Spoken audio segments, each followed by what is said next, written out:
गेंद एनडीए के कोर्ट में है और अश्विन चौबे ने गेंद को लपक लिया। जहाँ जैसा विदेश वैसा भेष। अब लालू के थ्योरम पे ही भाजपा गेम खेल रही है। देखिए, पापियों का नाश करना अलग है, अब अपने ही चाचा का हाथ काट देना कहना ये तो थोड़ा सा अतिशयोक्ति हो गई। असली रंग में नेता आते हैं, हाथ जोड़ते हैं, लोगों से मिलते हैं, थाली में खाना शुरू कर देते हैं। ये नेता तब कहाँ रहते हैं?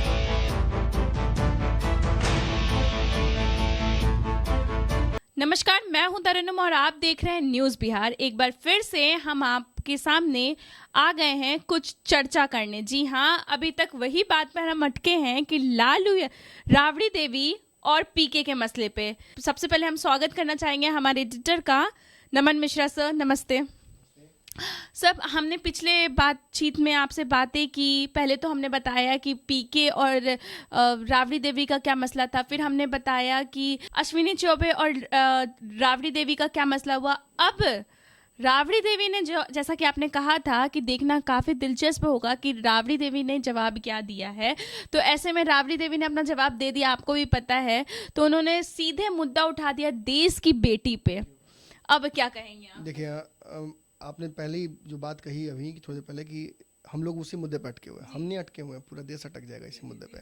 मैंने पहले ही आपको प्रेडिक्शन करके बताया था और देखिए वही हुआ।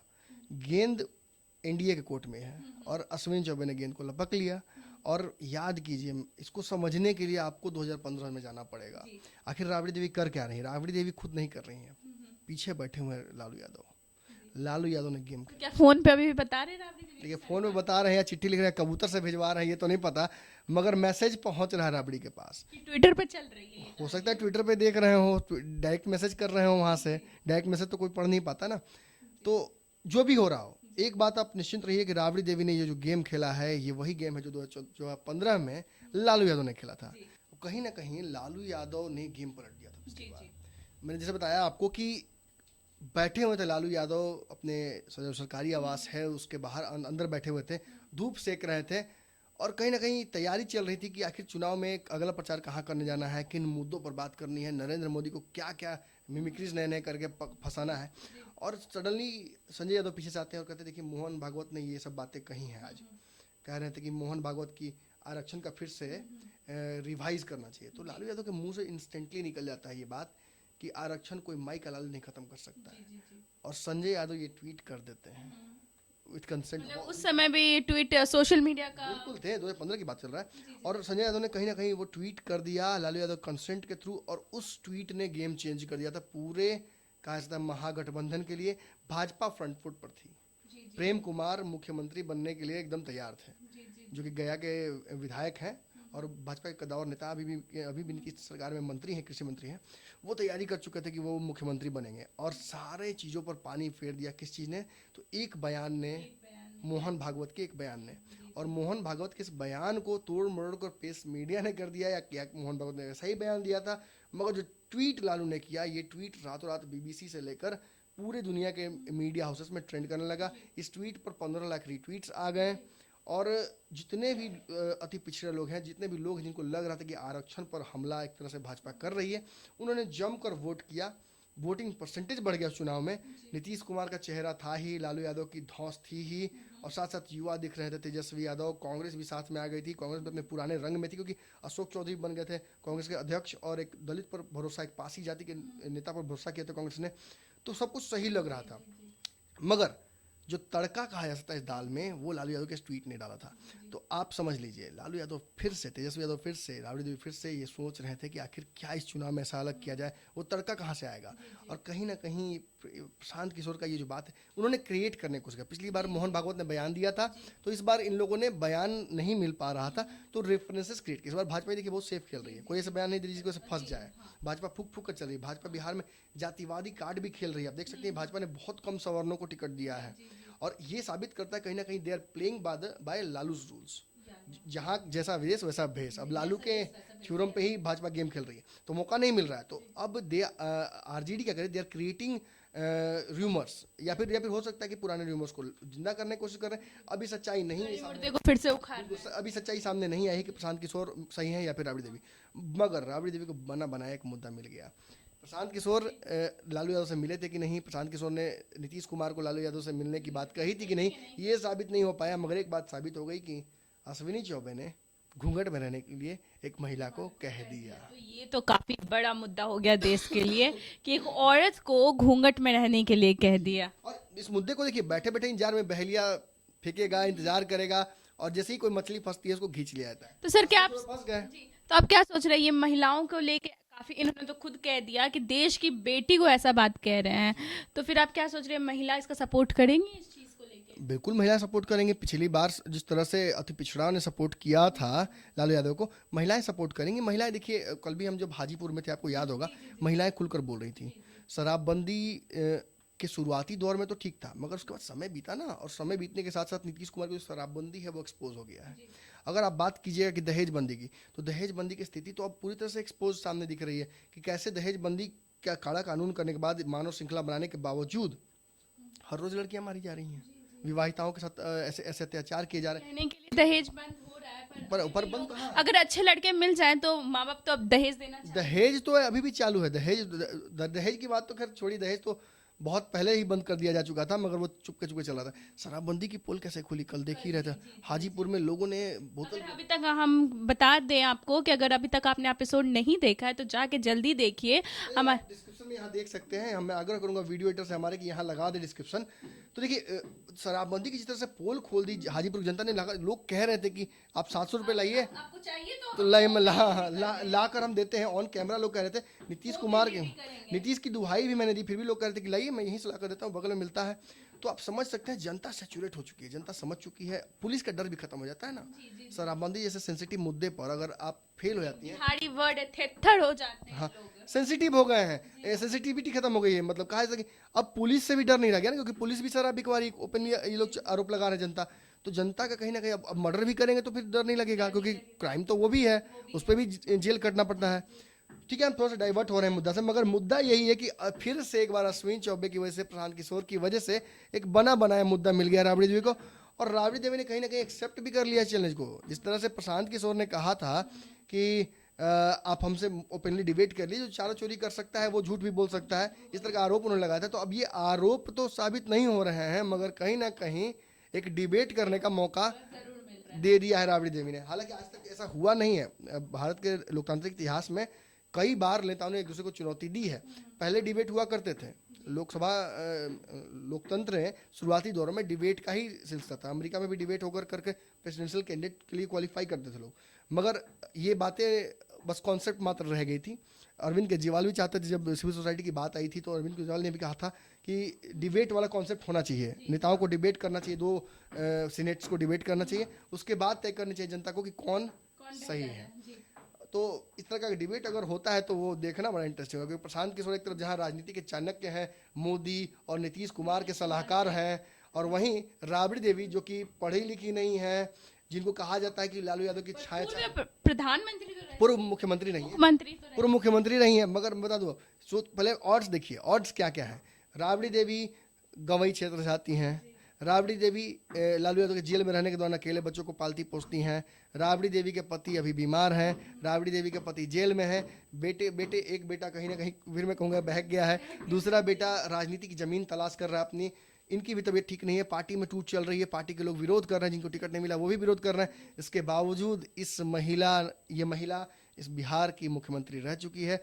लालू ने जिन बाहुबलियों की फौज तैयार की थी, इंक्लूडिंग शहाबुद्दीन, उस फौज पर अगर शासन किया है तो किसने, तो वो है राबड़ी देवी, जब लालू यादव जेल में थे। तो इस महिला को कमजोर नहीं समझा जाए। खासतौर पर चौबे जी को मैं आग्रह करूंगा कि ऐसे बयान देकर आप कहीं ना कहीं फंस जाते हैं, और इन बयानों को देने से पहले थोड़ा सा परहेज आपको करना चाहिए। आपको भी कोई सलाहकार रख लेना चाहिए राजनीतिक, प्रशांत किशोर की तरह, या फिर प्रशांत किशोर से बढ़िया रख लीजिए, मैं आग्रह करूंगा, क्योंकि प्रशांत किशोर भी फंसा देते हैं नीतीश कुमार को।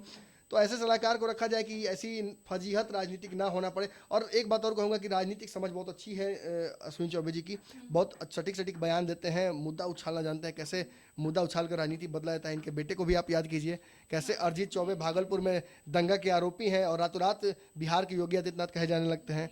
तो ये भी राजनीतिक जो घराना है ये भी बहुत तेज है, ये चौबे घराना जो है ये भी बहुत तेज है, ये भी राजनीति करना जानते हैं, ये भी जनता के नब्ज को पकड़ना जानते हैं। और इसी वजह से मुझे लगता है ना कि सबसे पहले खेल यही गए। ये भी जानते थे कि हो सकता है कि भाजपा से कोई और बोले, इससे पहले मैं ही बोल देता हूँ, ताकि ये जो पूरा बेहतर मीडिया साबित हो। ये जो पूरा मीडिया टेंशन है ये मेरे और राबड़ी देवी के बीच में ही रह जाए। हालांकि मुझे डाउट है कि चौबे जी को इससे बहुत फायदा होने वाला है, इससे फायदा राबड़ी देवी को मिलेगा। तो सर मैं एक बात और पूछना चाहूंगी कि राबड़ी देवी ने सीधे सीधे बीजेपी पे अंजाम लगा दिया है, कहा है कि बीजेपी झूठ बोलती है, हमेशा झूठ बोलता है और हमेशा बोलती रहेगी। कायदे से राबड़ी देवी को यहाँ पे मुजफ्फरपुर बालिका गृह लेकर आना चाहिए था मुद्दा, क्योंकि मुजफ्फरपुर बालिका गृह की वजह से नीतीश कुमार बहुत बैकफुट पर हैं। कल हाजीपुर में भी आपको याद होगा जब जनता वहाँ थी मौजूद, तो एक लड़के ने कैसे कहा था कि इतना बड़ा कांड हो जाता है, और गाली देकर उसने कहा था कि भाजपा के लोगों का, जदयू के नेताओं के लोगों का नाम आता है और सब चुप हैं। मैं इस पर ये बातें भी कहूंगा कि तेजस्वी यादव भी कहीं ना कहीं इस मुद्दे पर को बड़े तरीके से बिहार में हमला करने से चूक गए। कहीं ना कहीं कांग्रेस भी बैकफुट पर दिखी। इस मुद्दे पर भाजपा और नीतीश कुमार को घेरा जाना चाहिए था, क्योंकि देखिए ये सेंसिटिव मुद्दे हैं। महिलाओं की सुरक्षा को लेकर अगर कोई समाज जागरूक नहीं है तो उस समाज में की कल्पना और समाज के आने वाले भविष्य में मुझे लगता है कि कुछ बचता नहीं है। और चौबे जी फंस गए हैं। साफ तौर पर फिर कहूँगा, एक गंवई महिला, एक देहाती महिला ने अश्विनी चौबे को, इस देश के बड़े नेता को, केंद्रीय मंत्री को, बक्सर के सांसद को, मोदी सरकार के, मोदी कैबिनेट के एक नंबर व्यक्ति को भी फंसा लिया। तो सर उन्होंने ये भी इल्जाम लगाया है कि जो मोदी बीजेपी इतनी बड़ी पार्टी है, उसने एक नारा दिया था, आप सभी को याद ही होगा वो नारा, बेटी पढ़ाओ बेटी बचाओ। और ऐसे नारे को राबड़ी देवी ने गलत साबित कर दिया, कहा कि वो झूठ बोलते हैं, उनके नारे भी झूठ हैं, जबकि बेटी बचाओ और बेटी पढ़ाओ की बात कर रहे हैं। यहाँ तो महिलाओं का सम्मान हो ही नहीं रहा है। महिलाओं के सम्मान की बात फिर मैं कहूँगा कि देखिए ये बोलने में अति जरूर कर गए हैं अश्विनी चौबे, मगर इंटेंशन का गलत नहीं था। जिस तरह से ये कहना चाह रहे थे कि मतलब इनको शब्द चयन में कहीं ना कहीं कमजोरी हो गई, ये गलत साबित हो गया। और जल्दीबाजी में जी, और कुछ इनके साथ होता है, ये बोलते रहते हैं, नाली का कीड़ा बोल देते हैं, कभी पूतना बोल देते हैं, कभी डायन बोल देते हैं। तो ये होता है, विदेशी डायन एक बार बोल दिए थे किसी को, तो ये इनके मुंह से निकल जाता है। कुछ उम्र का भी तकाजा है, कुछ राजनीतिक जो जल्दबाजी भी है। और बक्सर से चुनाव लड़ रहे हैं, कैंपेन में है। कल भी गिरिराज सिंह के यहाँ गए थे बेगूसराय में, तो बेगूसराय में बहुत कुछ बोल रहे थे, और लगातार थकान है, थकान भी हो सकता है हावी हो, तो कुछ बोल गए। मगर हाँ, अगर भाजपा के ऊपर आरोप लगता है कि भाजपा महिलाओं का सम्मान नहीं करती है, तो ये कुछ हद तक सही हो जाता है, क्योंकि बिहार में जब आप वापस आते हैं तो फिर मुजफ्फरपुर बालिका गृह दिखता है। हालांकि राबड़ी देवी ने इस मुद्दे को नहीं उठाया, मगर उठाना चाहिए था। मगर महिलाओं के प्रति उस तरह का सम्मान नहीं देखा जा रहा है। हालांकि लोग आग्रह कर रहे थे, जब महिलाओं के सम्मान की बात की जाए तो एक बार फिर से बोलना पड़ेगा कि पुतुल देवी को टिकट काटा गया, जो कि सिटिंग सांसद थी भाजपा की, उनका टिकट काटा गया, तो ये भी महिलाओं का सम्मान नहीं हुआ। जबकि वो वहाँ से सिटिंग सांसद थी, जीती हुई थी, कोई हारी हुई नहीं थी, उनको मिलना चाहिए था टिकट। तो भाजपा बैकफुट पर दिख रही है। राबड़ी देवी को बहुत अच्छा मुद्दा मिल गया है, मगर राबड़ी देवी खुद बैकफुट पर है। क्यों? क्योंकि उन्होंने अपनी, कहा जाता है, पतोह को नहीं दिया है न्याय। तेज प्रताप यादव को लेकर लगातार वो दौड़ रही हैं, और कोर्ट कचहरी हो रहा है, परिवार में न्याय नहीं मिल रहा है। अगर ये उन पे सवाल उठेंगे तो उनके घर पे भी सवाल उठेंगे। रामकृपाल यादव ने कहा ही था कि इनके लिए महिला सम्मान का मतलब क्या है ना, अपनी जितनी बेटियां हैं सबको सेट कर दो कहीं ना कहीं। मीसा भारती को मीसा भारती तो खुद कहा था कि चाचा का हाथ काटने के लिए, तो समझ ही सकते हैं किस तरह की परिपाटी राजनीति में लोग लेकर आ रहे हैं। मतलब जो तो ये फिर महिलाओं का सम्मान हुआ कि नहीं? ये महिला सशक्तिकरण नहीं हुआ। दुर्गा बनकर अगर ये कह सकते हैं कि हाँ दुर्गा बन गए। देखिए, पापियों का नाश करना अलग है, अपने ही चाचा का हाथ काट देना कहना, ये तो थोड़ा सा अतिशयोक्ति हो गई। शब्दों की मर्यादा है, कभी वो भूल जाते हैं, कभी ये भूल जाते हैं। चुनना हमें इन दोनों के बीच में ही पड़ता है, और कहीं ना कहीं जनता भी इसीलिए कमजोर हो जाती है। अगर वोटिंग परसेंटेज भी कहीं कहीं गिरता है तो वो इसलिए गिरता है क्योंकि लोगों को सामने जो चुनना पड़ता है लोगों को, वो क्रेडिबल नहीं लग रहा है। सर मुझे लग रहा है, या हमारी जनता को ये लग रहा है कि राबड़ी देवी कहीं संपत्ति लेने की कोशिश तो नहीं कर रही है जनता से। सिंपैथी तो definitely I am all for it. मुझे लगता है कि राबड़ी देवी, तेजस्वी यादव, लालू यादव, ये सभी इस पॉलिटिकल सिनारियो का फायदा उठाना चाह रहे हैं। हारे कि कितने दुख रहे हैं, मेरे हस्बैंड नहीं है, मेरे बेटे अलग हो रहे हैं। आपको याद होगा कि जब माफ कीजिएगा, इंदिरा गांधी की जब मृत्यु हुई थी, हत्या हुई थी, माफ कीजिएगा, हत्या के बाद राजीव गांधी कितनी मेजोरिटी लेकर आए थे, जबकि इंदिरा गांधी ने इमरजेंसी लागू की थी और इस इमरजेंसी की वजह से देश के लोगों में ज़बरदस्त गुस्सा था। इसी हाजीपुर में कल हम गए थे, जहाँ वहाँ याद कीजिए कितनी बुरी तरह से इंदिरा गांधी के जो विन वैगन था उसको रामविलास पासवान ने गिराया था। जेपी का मूवमेंट हुआ था, पूरे देश में इंदिरा भगाओ का नारा लगा था, और फिर भी इंदिरा की मृत्यु होती है और इस देश की जनता इतनी सिंपैथेटिक है, इतनी मतलब पैथेटिक नहीं सिंपैथेटिक है, और इतनी शक्कर है इन सब चीज़ों के लिए कि तुरंत फंस गई और इस देश की जनता ने फंसकर वोट किया फिर से कांग्रेस को, और राजीव गांधी सत्ता में आते हैं। हालांकि Rajiv Gandhi was a very credible man और उन्होंने जो काम किया वो आज भी बोलता है कांग्रेस के लिए जो, मगर मुझे याद कीजिए इनकम्बेंसी इतने सालों की, इतना गुस्सा इंदिरा गांधी के खिलाफ, लोग भूल जाते हैं चुटकियों में जब इंदिरा गांधी की मृत्यु होती है। तो फायदा तो उठाना चाह ही रहे हैं, राजनीति की समझते हैं कि सेंटिमेंट की बात करते हैं। अब देखिए कैसे असली रंग में नेता आते हैं, हाथ जोड़ते हैं, लोगों से मिलते हैं, थाली में खाना शुरू कर देते हैं। ये नेता तब कहाँ रहते हैं, टीवियों पर देखने को मिलते हैं, मगर जब चुनाव आता है तो आते हैं थाली हमारे घर पे छोटे छोटे के बच्चों के साथ दिखते हैं, उन बच्चों के साथ जो जिन्हें वो कभी छूना नहीं चाहेंगे।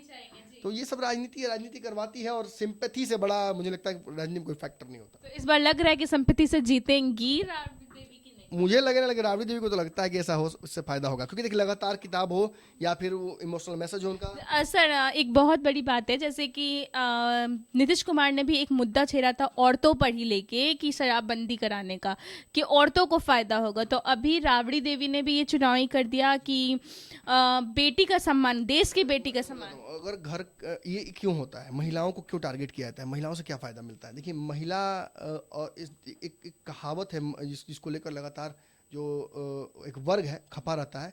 ये मनुस्मृति में लिखा हुआ कि ढोल गवार शूद्र पशु नारी ये सब ताड़न के अधिकारी, मतलब ढोलक महिला हो या फिर शूद्र मतलब नीची जाति के लोग, ये गलत हालांकि बोला हुआ है मगर ये लिखा हुआ है मनुस्मृति में शायद, और इसी की वजह से लोग कहते हैं कि महिलाओं को, ढोलक को और शूद्रों को हमेशा मतलब थोड़ा पीटते रहना चाहिए, इस तरह की मतलब वो उससे निकलता है।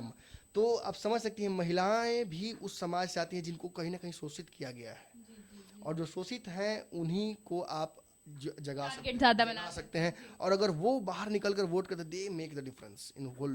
देखिए जो कहा था कि सवर्ण बहुत कम निकलते हैं बाहर, घर के कुलीन लोग जो होते हैं ना वो राजनीति कराने में रह जाते हैं, वो खुद राजनीति करना भूल जाते हैं, वो भूल जाते हैं कि जाकर वोट भी करना है। तो ऐसे में क्या होता है कि दलित महिलाओं को, दलितों को जो ये नेता हैं एग्रेसिव राजनीति करके, पॉलिटिक्स करके, उनके घर तक पहुंचकर रैली करके आंदोलित कर देते हैं, और जब ये आकर वोट करते हैं तो दे मेक डिफरेंस।